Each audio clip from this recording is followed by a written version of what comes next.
চাঁপাইনবাবগঞ্জে বিএসএফের পুশ ইনে সহায়তার অভিযোগে ৭ বাংলাদেশিকে আটক করা হয়েছে। পুশ ইন ঠেকাতে নজরদারি বাড়িয়েছে বিজিবি। সীমান্তের বিভিন্ন পয়েন্টে বাড়ানো হয়েছে টহল।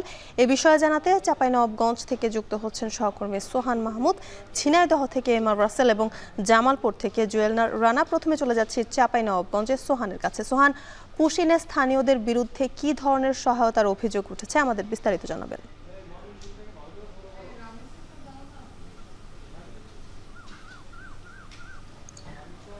যুথিকা, সীমান্তবর্তী জেলা এই চাঁপাইনবাবগঞ্জ।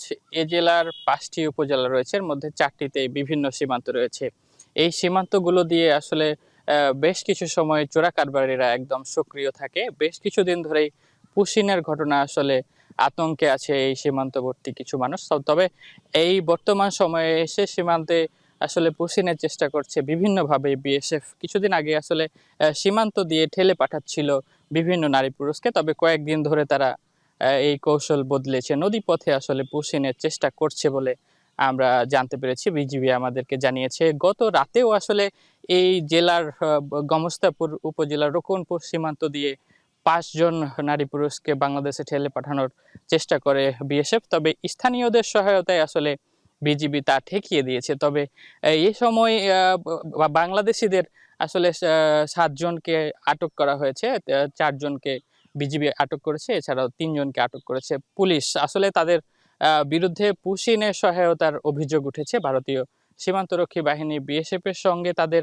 যোগসাজশ আছে, যোগাযোগ রয়েছে। তারা আসলে বাংলাদেশের কোন পয়েন্টটি আসলে ফাঁকা রয়েছে তা তাদেরকে তথ্য দিয়ে আসলে সহায়তা করে, এমন অভিযোগেই সেই ৭ জনকে আটক করা হয়েছে। সেই ৭ জন এই বর্তমানে গমস্তাপুর থানায় রয়েছে। তাদের আসলে কার্যক্রম প্রক্রিয়াধীন রয়েছে। তাদেরকে মামলা দিয়ে আদালতের কাছে পাঠানো হবে বলে আমাদেরকে জানিয়েছেন সেখানকার ওসি। আমরা বিজিবির সঙ্গে কথা বলছিলাম যে ৫ জনকে সবশেষ আসলে বাংলাদেশে ঠেলে পাঠানোর চেষ্টা করেছিল বিএসএফ। তাদেরকে সীমান্ত রেখায় শূন্য রেখায় আটকে দিয়ে তাদেরকে ভারতে ফেরত পাঠানো হয়েছে। কোনোভাবেই যেন পুশিনের ঘটনা না ঘটে সেদিকে আসলে টহল জোরদার করা হয়েছে, বাড়ানো হয়েছে নজরদারি। গোয়েন্দা সংস্থা কার্যক্রমও বাড়িয়েছেন বলে আমাদেরকে জানিয়েছেন বিজিবি। আমরা সকালে কথা বলছিলাম ১৬ বিজিবির অধিনায়কের সঙ্গে। তিনি বলছেন গত রাতেও যেহেতু এমন একটি কার্যক্রম বিএসএফ করেছেন, তারা তাদেরকে প্রতিবাদ জানাবেন। এছাড়াও বিভিন্ন পয়েন্টে আসলে টহল জোরদার করেছেন। তবে তারা যেটি বলছেন যে গত কয়েকদিন আগে আসলে এই সীমান্ত দিয়ে ঠেলে পাঠানোর চেষ্টা করলেও তারা কৌশল পরিবর্তন করে নৌকার মাধ্যমে করে বিভিন্ন নারী পুরুষকে তারা বাংলাদেশে ঠেলে পাঠানোর চেষ্টা করছেন বলে আমাদেরকে জানিয়েছেন। তো এই ছিল জ্যোতিকা আমার কাছে সবশেষ সীমান্ত পরিস্থিতি। এ নিয়ে আরো জানতে চলে যাব ঝিনাইদহে এম আর রাসেলের কাছে। রাসেল, পুশিন ঠেকাতে সীমান্তে বিজিবির তৎপরতা কেমন দেখছেন?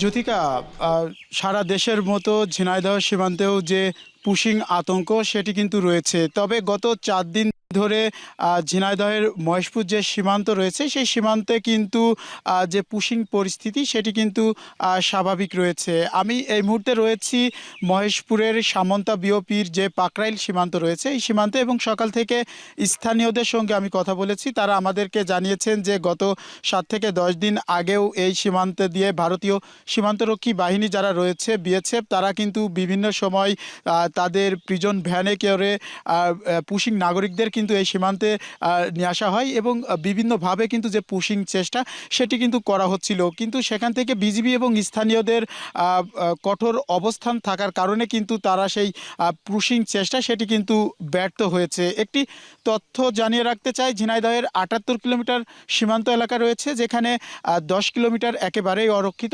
অর্থাৎ কাঁটাতারের বেড়া ছাড়া। তো বলা হচ্ছিল যে এই অরক্ষিত সীমান্ত দিয়েই কিন্তু মূলত যে পুশিং চেষ্টা সেটি কিন্তু ভারতীয় সীমান্তরক্ষী বাহিনী তারা কিন্তু চালাচ্ছিল। তবে বিজিবি কঠোর অবস্থানে থাকার কারণেই কিন্তু তারা এখন পর্যন্ত মহেশপুর ৫৮ ব্যাটালিয়ন বিজিবির লেফটেন্যান্ট কর্নেল যিনি রয়েছেন রফিকুল আলম, তার সঙ্গে কথা বলেছি।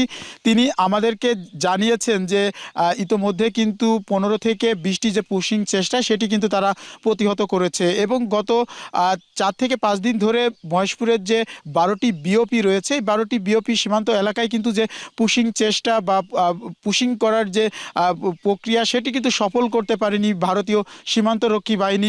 বিএসএফ। আমি স্থানীয় যারা রয়েছে তাদের সঙ্গে বারবার কথা বলেছি, তারা আমাদেরকে জানিয়েছেন যে আগে দফায় দফায় পুশিংয়ের চেষ্টা করা হলেও পরিস্থিতি এখন কিছুটা স্বাভাবিক রয়েছে। তবে তাদের ভিতর যে আতঙ্ক রয়েছে যে যে কোনো মুহূর্তে কিন্তু তারা আবার পুশিং করতে পারে, কিংবা পুশিং বর্তমান পরিস্থিতি স্বাভাবিক থাকলেও বিএসএফের অন্য কোনো কৌশল আছে কিনা সেটা নিয়ে কিন্তু তারা উদ্বেগ প্রকাশ করেছে। এবং তারা বলছেন যে বর্তমানে বাংলাদেশ বর্ডার গার্ড অর্থাৎ বিজিবি তারা কিন্তু তারা প্রস্তুত রয়েছে। তো এখন পর্যন্ত এই ছিল ঝিনাইদহের মহেশপুর সীমান্ত থেকে পুশিংয়ের আমার কাছে সর্বশেষ পরিস্থিতি। জ্যোতিকা, এবার চলে যেতে চাই জামালপুরে জুয়েলের কাছে। জুয়েল, আমরা চাঁপাইনবাবগঞ্জ এবং ঝিনাইদহ সীমান্তের খবর শুনছিলাম।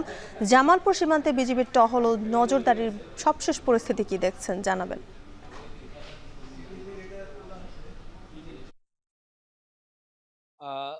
জ্যোতিকা, জামালপুরের দেওয়ানগঞ্জ, বকশীগঞ্জ এবং কুড়িগ্রাম জেলার রাজীবপুর রৌমারী মিলে প্রায় ৭২ কিলোমিটার সীমান্ত রয়েছে এই জামালপুর জেলায়। এই জামালপুর জেলায় এই ৭২ কিলোমিটার সীমান্তের টোটাল ১৫টি বিওপির মাধ্যমে জামালপুর ৩৫ বিজিবি মূলত নজরদারি করে এবং টহল দেয় এবং পাশাপাশি নিরাপত্তা দিয়ে থাকে। মূলত আমরা গত ২ সপ্তাহ ধরেই দেখেছি জামালপুরের ব্যাপক ভারতীয় বাহিনী বিএসএফ তারা কিন্তু পুশিংয়ের চেষ্টা করেছে। তবে গ্রামবাসী এমনকি বিজিবির সহায়তায় প্রায় অর্ধ শতাধিক অনুপ্রবেশকারীকে তারা প্রতিহত করতে পেরেছে স্থানীয় এলাকাবাসীর সহায়তায়। তবে বর্তমানে যে ৭২ কিলোমিটার সীমান্ত রয়েছে তার মধ্যে দেওয়ানগঞ্জ বকশীগঞ্জ যে সীমান্ত রয়েছে সেটার মধ্যে অনেকটাই স্বাভাবিক পরিবেশ বিরাজ করছে। তবে আজকে আমরা সকালবেলা জানতে পেরেছি দেওয়ানগঞ্জের স্থানীয় সূত্রে অর্থাৎ জাওডাঙ্গা বিওপি রয়েছে, সেই বিওপি শূন্য রেখায় একজন ভারতীয় অবস্থান করছে এবং শূন্য রেখায় অবস্থান করছে। অর্থাৎ এখন মতো বিজিবি সেটি আনুষ্ঠানিকভাবে স্বীকার করেনি, তবে স্থানীয় এলাকাবাসীর সাথে কথা বলে জানতে পেরেছি একজন এখনো সেই শূন্য রেখায় অবস্থান করছে। পাশাপাশি আমরা গত ২ দিন আগেও